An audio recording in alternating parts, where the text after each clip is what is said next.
Hey everyone, it's Anthony Ramos. Okay, so Netflix's series Dash and Lily takes us back to New York City in Christmas time when two young people are looking for love and going about it by passing notes to each other in a secret notebook. Okay, that sounds very exciting. Lily's brother, Langston, is played by Troy Iwata, and he joins me now. How are you, Troy?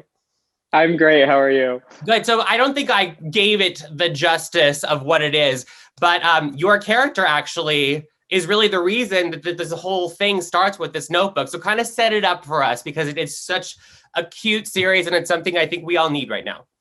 Yeah, thanks. Yeah, I'm really excited. It's so Dash and Lily is a YA holiday rom-com series, and it's based off of a book series by Rachel Cohn and David Levithan called the first book is called Dash and Lily's Book of Dares. And I play Langston, who's Lily's older brother, and she is trying to find her special someone for the holidays, or she feels lonely around the holidays. And so Langston decides to make this sort of truth or dare-esque scavenger hunt and put it in a notebook and hide it in the Strand bookstore. And that's because that's really the only logical way that that anyone's going to find anyone during the holidays. Of course. Yeah. What I also love is we obviously don't have enough Asian representation, and so we have a gay Asian character with the one that you're playing, which I love. How closely would you say you are alike to Langston? Is there any similarities there at all? I think there's definitely a lot of similarities. I think any actor playing any role is going to you have to find those similarities. I don't think I'm as romantic as Langston is. He's kind of a hopeless romantic. I'm definitely as immature as he is. But yeah, no, I'm super excited to play an Asian queer character and also specifically a mixed race Asian character because Yeah. this is probably one of the first times I've ever actually been able to play a half Asian person. Because I am also half Asian, so I'm loving the half Asian representation. Yes. Yeah. Yeah. So okay. So it is, and I also heard that Nick Jonas is an executive producer. Is that right? Yeah. That's pretty impressive. I wonder. So did you get to kind of collaborate or get to chat with him at all during this whole process?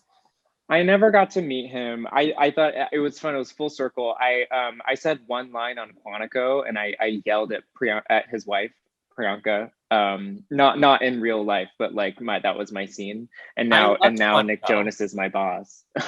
That's so crazy. Wait, I'll have to go back because I watched every episode of Quantico. I was obsessed. Oh, I think it was in season 2 where everyone's been taken hostage. Right. You know? I love that show because it kind of it's like it's either all or nothing. So everyone's been taken hostage and we're walking around and then I just like burst out of the crowd and I'm like, I was with this French guy and now he's gone. And that's I love that. I'm definitely going back. Yeah.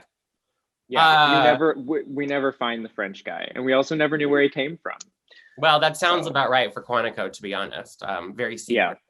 Yeah. What was it like with this series, Dash and Lily? Because there is really something magical about Christmas time in New York City. So what was it like to kind of do that and kind of capture the essence of the magic and, make it all happen? Yeah. I mean, I think the most exciting thing was just knowing that we were creating something that was kind of a love letter to New York, and especially like during the holidays. Langston never really leaves his room very often. So like in like past interviews, everyone's like, what was it like filming in New York? Also, I've lived here. I've been here for 6 years. But like I got to go outside a couple times. They let me outside a couple times. But most of the time I was in a warehouse in Brooklyn. But watching the series, I thought it's a beautiful love letter to the holidays in New York, and I liked our show too because it paid homage not to just the like touristy parts of the city, but also like parts that native New Yorkers find really special.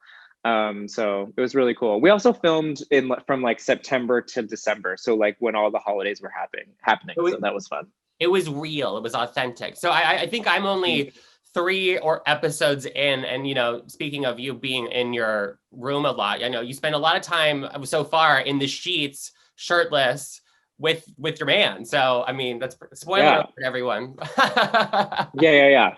that's our main demographic, our teenage girls and millennial gay men. It works. What's your take on the holidays? Because, just thinking about this, which I cannot believe that we are heading into the holiday season, Christmas, Thanksgiving in a normal year can be trying and scary and anxiety inducing for LGBTQ people. So what's your advice for maybe some of those young LGBTQ kids out there that may not be feeling the greatest, having to be in isolation and away from some of their, chosen family? Yeah, I mean, I think that right now, just because of the global pandemic, that kind of applies to everybody.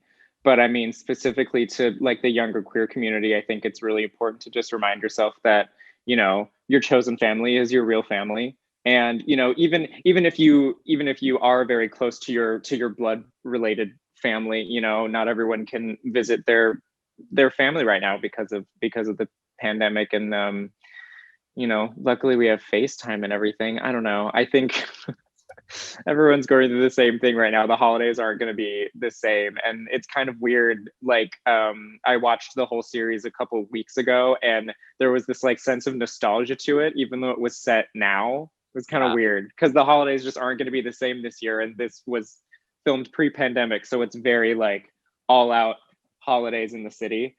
And so hopefully audiences can find like an escape, and some joy in there. That's exactly it. Because, I've been fortunate to see in advance, and I definitely felt like I needed this like break, and it was like the perfect little thing to get my mind off of the intense times. What's your relationship with Christmas? Some people love it. Are you a decorator? Do you love it? Are you over it? Like, do you sing carols? Tell me, like, what's your vibe? What's your Christmas vibe? I feel like I'm like a 75%. I'm 75% pro holidays, pro Christmas. I don't go insane. I don't go full out. I like to decorate, but I'm also kind of a minimalist, and like I'm gonna have like a tree and like one thing. Because I'm also thinking about like I don't want like a boxes of Christmas crap that I have to like put somewhere. I hate cheap ornaments. And like every year, like all these pop-ups come up, and I'm like, where do these ornaments come from? And they're all just gonna end up in a landfill. It really grinds my gears. I don't go caroling. I was a caroler in high school. That's because I was gay and in choir, so like I had to do that. Yeah, rite of passage, right? Yeah. When you said that, now I'm freaking out because we have literally like 10 boxes of Christmas decor that I have to get out, and now I'm having anxiety about doing that. But thank you for reminding me. You're welcome. You're welcome. I think decorating is super fun, but it's like you have to do it now so that you can enjoy it for a long time. Otherwise, it's so much work for like a month. Do you have a favorite Christmas song or Christmas album by any chance?